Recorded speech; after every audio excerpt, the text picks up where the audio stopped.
All right, folks, welcome on into another edition of the High School Huddle, your one-stop shop for everything and all things Section 5 sports. I'm AJ Fellman. He is Carl Jones. The weather, the winter is really picked up into full gear, both here in Rochester, over in Orchard Park. Carl rolling his eyes, shaking his head, doing just about everything he can to, express his displeasure in the weather here. It's just so cold. Like, I get it. I'm up north. I know y'all like, what does he expect? He live in Rochester, New York, blah, blah, blah. I ain't trying to hear it. I'm not trying to walk out the house and my knees crake. Like, I'm not trying to hear that. I ain't trying to walk outside and I got to put on a coat, 3 layers of pants and a hat just to take out the trash. Like, I'm just not going for that. So I'm blessed that I'm not getting the snow that Orchard Park and Buffalo's getting at the moment, but I'm gonna still get my gripes off. And my gripe is it's like it feel like it's -50 outside. I don't care what Snyder's saying on TV. It really feel like it's awful. Like I'm out in the Arctic or something out there, man. It's brutal. Yeah, I mean, the worst is just that it's staying cold. It's one thing to, get a cold day, maybe 2 in a row.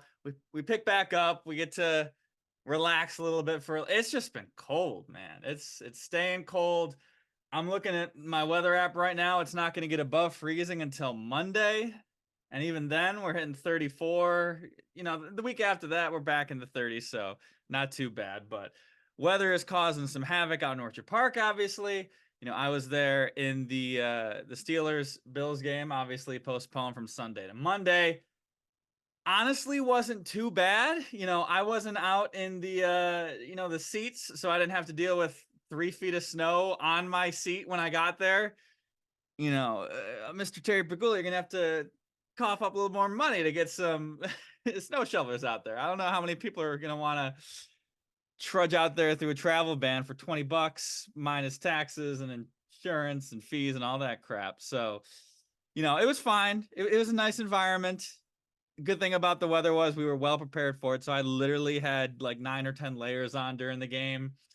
3 on the lower body, got the hand warmers, the wool gloves. It was fine, but wasn't the most pleasant day in Orchard Park. Wasn't the best day Friday for Roundball Roundup. No real snow, even though we had some cold, rain, which made things trouble. But we had some wind, which caused some issues to our Roundball Roundup schedule. Pulling up out to Wayne, they playing up against Newark. Game of the night. We told y'all about it all last week, trying to see how real and legit is Wayne, right? And I'm pulling up, and the street is really, really dark. And Wayne already isn't the most well lit road as it is. Mm-hmm. So back in my head, I'm like, all right, like cool, whatever. Like I don't know, maybe they forgot to turn on the lights in the front. I don't know. But then as I approach the school, I can't see the school. And if anyone who's ever been out in Wayne, like the school is right there. Like it's not like you can't see it from the road. Like it is legitimately right there. And I'm like, whoa, where is it at? So I'm like, you know what? Let me just take a left because I assume this is where the road is. I've been in Wayne about 5-10 times, and I busted left. Thad, if you listen to this, I'm sorry. And I just went all on the grass, like just all on the grass. I'm like, oh, this not the road. Uh-oh. Like, so I hurry up and try to get off of it. I was nowhere near the road, y'all. Like, I'm way off of the road. I'm on the grass for at least a smooth 5 seconds. So, like, Wayne, if y'all seeing y'all road and y'all like, man, who messed up the grass? I apologize. It was me. Blame the transformer who blew out the light. Nonetheless, I get there. The game is obviously postponed because all the lights in that area was out. So unfortunate that was the case because we was really looking forward to showing that on TV. But unfortunate for that grass as well, because I definitely was all over the area and couldn't see. I legitimately couldn't see. Like it was nowhere to go. I don't know. I guess betting with my life a little bit there. I don't know, but that was a little bit of adventure for about 2-3 minutes and just hopped back in the GPS and went back to the station. Yeah, it's a good thing there really wasn't any snow because it's one thing to go in the grass. It's another thing to take a left turn right into a snow pile. And now you're stuck out there. Now we're calling engineers to try and, scrape us out of there. So luckily grass was the only thing we were dealing with in that game.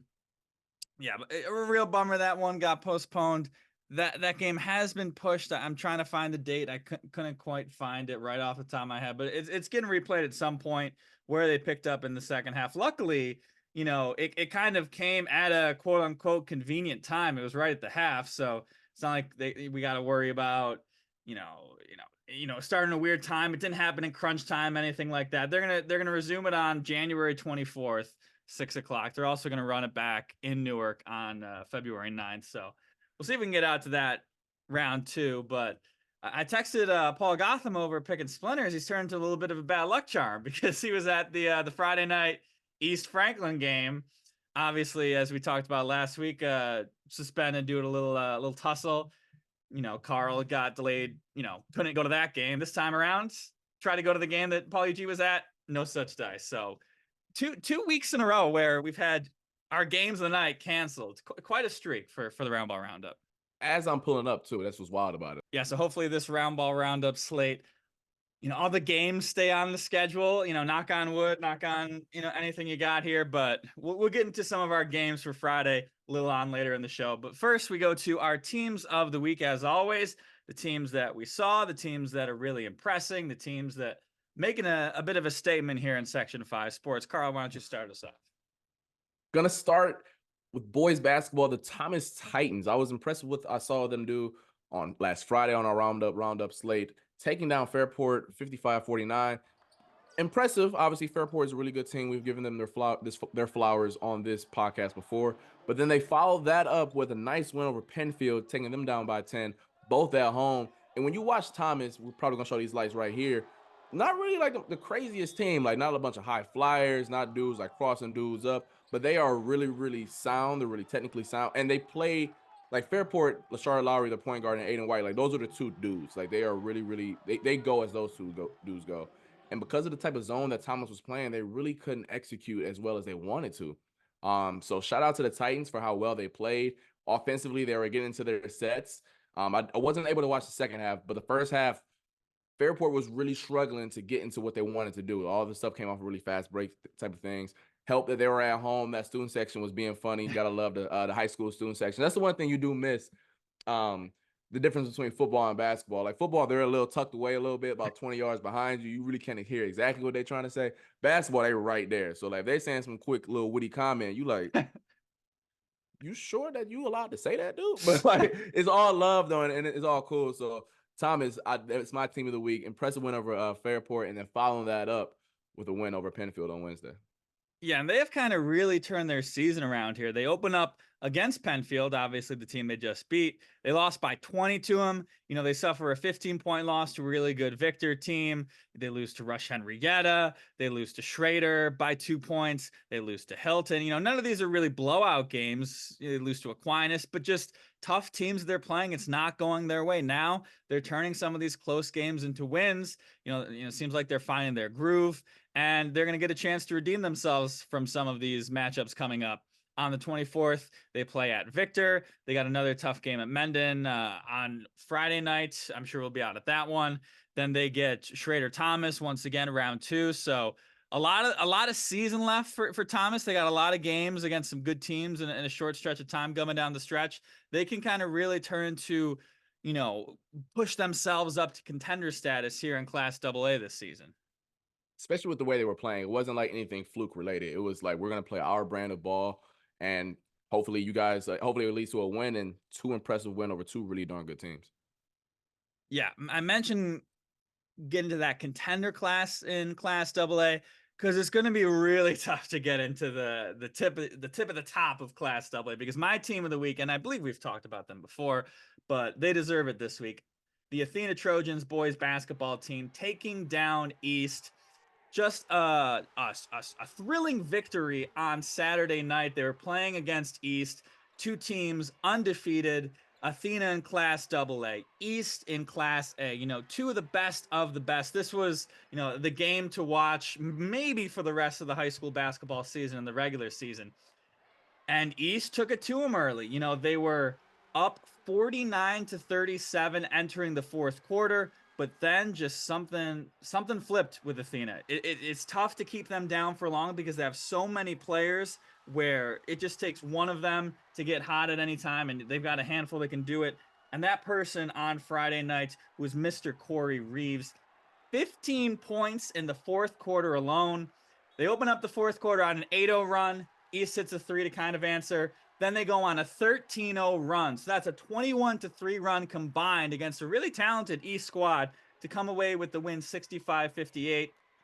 As I mentioned, Corey Reeves led the way with 21 points, 15 in that fourth. Z Johnson had 15. Connor Ozier had 13.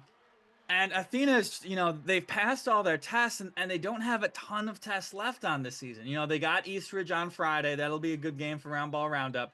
They've got Hilton later in the season, who they beat by 13.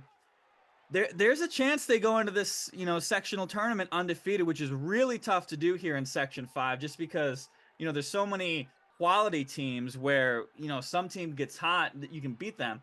But the thing with this Athena team, which I kind of alluded to before, they have so many guys, it is going to be really tough to beat them when Athena comes down to your level, because they just have so many guys. One of them is going to have a good shooting night. One of them is going to be productive. It's tough for them to go super far down low. To take down Athena, you're going to have to rise up above them. And Athena's, their status is really good, where that's going to take a really impressive performance to beat the Athena Trojans. I was so impressed on that game Saturday, if I'm not mistaken, because they did it on the road, and different than some of the suburban schools where the student sections are like in unison, they on top of it, all that good type of stuff. Some of them city schools, the whole spot is a student section. Like there is no like one group. Like you got parents, kids, students. They all just chatting. They all just barking at the kids out there, mostly out of passion. Some people obviously go a little above and beyond, but regardless, it's like a whole environment in there. And for them, you were there, but from the highlights I saw, Athena was kind of embracing it a little bit. They're looking at the fans, telling them raise the roof, all good type of stuff. So for them to do that on the road in that environment, you can get a little hectic. I've been at an East game where the fans are really passionate, they into it, they talking trash to the kids, respectfully, obviously, hopefully, from what I can hear. Obviously, I've got my eye on the focus or whatever. I'm not really locked in too much of the conversations, but regardless, that was cool for me because they played the role of the villain, going on the road in somebody's house in that type of environment, and just literally just snatching your heart at the last second. Like fourth quarter, sorry we was toying with y'all the first 3 quarters. This is our house now. That's really impressive for me. Yeah, it encapsulates the whole gym. It's not the largest gym in the world, so it's kind of, feels like on the court. You got the PA announcer who, is making comments during the play, rooting on the crowd, which I don't know if, the opposing coach likes that too much. Cause come on, it's one thing if the fans are getting, noising up our sets and things like that. We just got the PA guy going on the mic, screaming out. So it's a lot of fun at those games. It was a really impressive win for Athena, and it's going to be really tough to take them down in Class AA this year. Moving on to our Eyes on You teams that are little bit maybe under the radar or just really caught our attention, deserve some more praise. Carl, your Eyes on You team 4 this week. The Canandaigua girls, the Grey Wolves this year, the girls basketball squad. What they did this week, impressive, but I think it's how they bounced back. So let me write the story for you a little bit. They kicked off the year, tough loss at Hilton. No shame in that. Hilton's a pretty good ball club. Then they had a couple of impressive wins, taking out Edison, Thomas, Brighton, teams of that nature. Then they went into a little stretch right during Christmas break, lose by 24 to Victor. Then they go on a little holiday tournament, lose to Albany, then Shenandoah. Then they come back, and then they lose a heartbreaker to Schrader. That is 4 L's in a row. High school kids, sometimes you have that type of stretch that can derail your season to a certain extent. Mm-hmm. Not the Grey Wolves, though. They bounced back this week with a really dominant win over Fairport. Then a couple days ago, maybe yesterday, if I'm not mistaken, taking down Hilton, getting revenge. That was really, really encouraging to see. Kylie Chapman leads the way for the Grey Wolves. Really darn good player. And also, because I haven't seen them to this point, I thought, they lost Maya Herman from last year. She was a really darn good player. Maybe that's the reason why they've taken a step back in a really tough Class AA.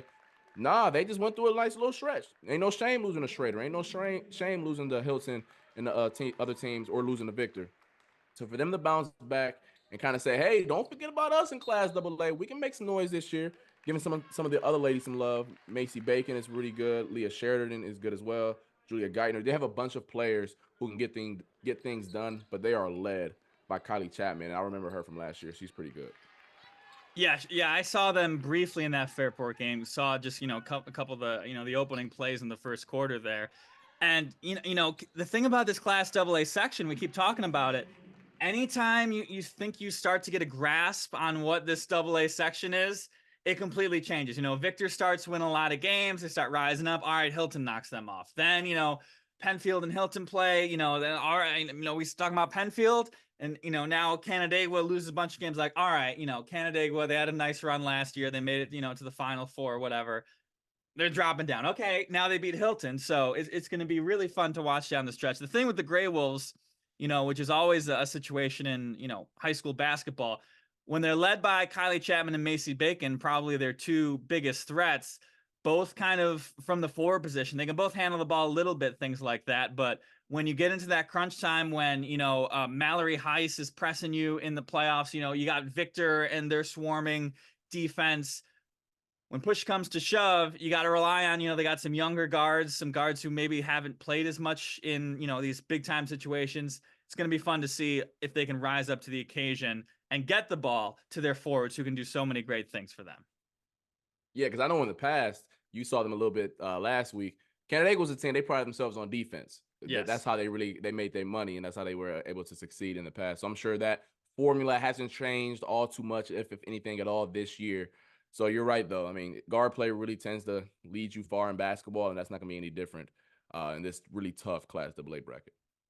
My eyes on you, team. Another team we've talked about, but, I had my eyes on that matchup. I went out and saw, and boom, they impressed me. The Batavia Notre Dame United hockey team taking down Pittsford 3-1. Pittsford was coming into that game ranked number 2 in the state in Division 1 in the big boys. Batavia Notre Dame number 4 in Division 2. And we come to some of these games, it can be hockey, things like that, especially hockey specifically. A team comes away with the win. It's a little fluky. They're getting outshot in the game. They get the right plays. They maybe got one line who can run out there, and they do some nice things like maybe a Churchville Tri-Lite team did in the past. That was not this game. This was Batavia Notre Dame taking it to Pittsford. They outshot them 29-17. The first time Pittsford's been outshot all season long. We talked about it before. They give up like 7 shots a game, something like that. It was the most shots they've given up in an entire game. Batavia Notre Dame was playing physical, but they weren't taking penalties. They scored 2 power play goals in this one. And they've just been really impressive. They're on an 11-game winning streak. Goal scorers in this BND game. Ivan Milovodov scored the first one, a really nice goal in the first period to get us started. Brady Johnson had the second, and then Jameson Motika with a little insurance marker there in the third period. A really impressive game by them where, BND, we don't get a chance to see them too much, and boy, did they impress me. And now they're going to play a lot of games at home coming down the stretch. They're 12-1. They're going to get a nice seed in Division 2, and they're going to be a tough team to knock off. They've got Schrader coming up shortly, but I'm looking forward to that game, and I'm looking forward to see what this team does down the stretch. They're legit, point blank period. I know early on in the year, Prime Time, our partners, Karen and Gerard, they did a nice little feature on them. You're like, all right, cool. You know how Gerard and Karen, they go all around Section 5. So sometimes you're like, all right, maybe they're just, making stops around the area, and, that's how they're showing their love. But nah, this isn't like a little pity for 30 seconds. Like, no, this is a real legit team. I remember when Thad was like, is this team legit? I said, I don't know. I said, it's like the second game of the year. I don't know. I'm covering the bill still. I couldn't tell you who did or not. And you see the stats from afar, and you're like, yeah, I mean, on paper they look good. And you know how other teams, when they play some of the Monroe County teams, they just don't stack up to a certain extent. But when you got back to the station and I read them lights, it wasn't nothing fluke about them. It was nothing, puck luck or anything of that nature. Like, nah, like you said, the shot total and things of that nature. So I'm also, those at home, I don't know how gracious I am that AJ finally got the kids' names right, the dude for their team. Because one of them, I want to say is Motika. My bad, my boy. I've been butchering your name for like a whole month.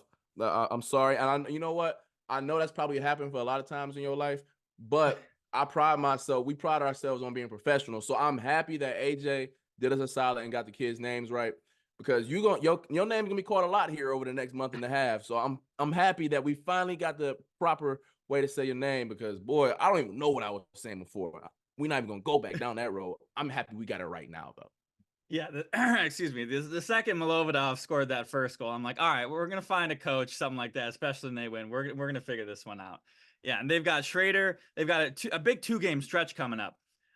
They play that Trader game on Saturday, this upcoming Saturday, and then they've got Victor tomorrow on Friday, which I just learned that Victor is in Division 2 this year for boys hockey. So they're down in, quote unquote Class B Division 2. The cutoff in New York State this year is 1,000 beds, essentially 1,000 students in the district. Victor's at 998 this year. So they're down in Division 2 by 2 kids, one family, a graduation, a kid transferring out of the district. So that'll make things interesting because, Victor is kind of starting to turn around their season. And I don't want to bet against them come playoff time, even against some of these good Division 2 teams that have really started to, solidify themselves as really solid for this season.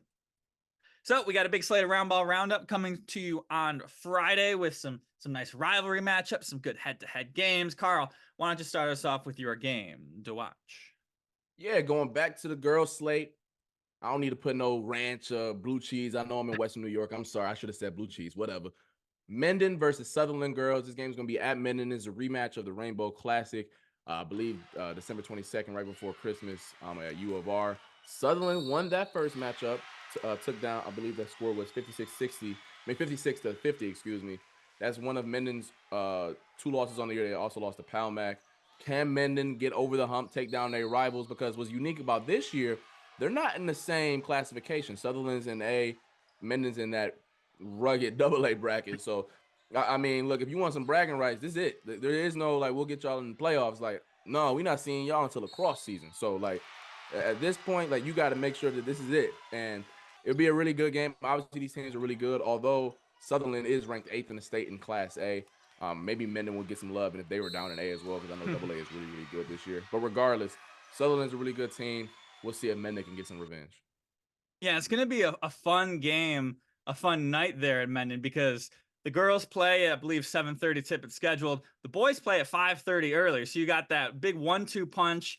I like the fact that they did the boys first, the girls, second, because, you get a nice turnout for the boys game. Then I'm just going to stick around for a really great basketball game for round 2. And I do want to point out, I did get to Mendon on Friday night. It was the start of the 4th quarter against Gates Child. They kind of pulled away there, but they had this point guard, Eva Dixon, who wasn't on the roster. I was just making some great plays. I had to, do some research here. I texted the head coach.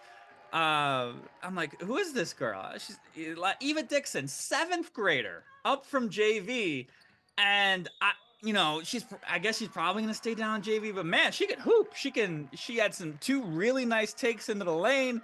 She can make things happen as just a 7th grader. I'm sorry, Section 5. Mendon is reloading, and they're coming for you with Miss Eva Dixon in 6 years from now. Usually I make comments about, hey, Syracuse, UB, y'all look at she 12. Y'all don't even worry about her yet. Y'all hit her up when she in 9th grade. That's when she really gonna show y'all how good she is. 7th grade. Golly, that's crazy. Yeah, that's what, 25, 26, 27, 20. That's the class of 2029. Yeah. That's just ridiculous. Coach Jack might not even be there no more. So let me just keep my mouth shut on that one. That's just ridiculous to think about and say. All right, my game of the night, another rivalry matchup. Fairport taking on Rush-Henrietta. We talked about Fairport a little bit earlier.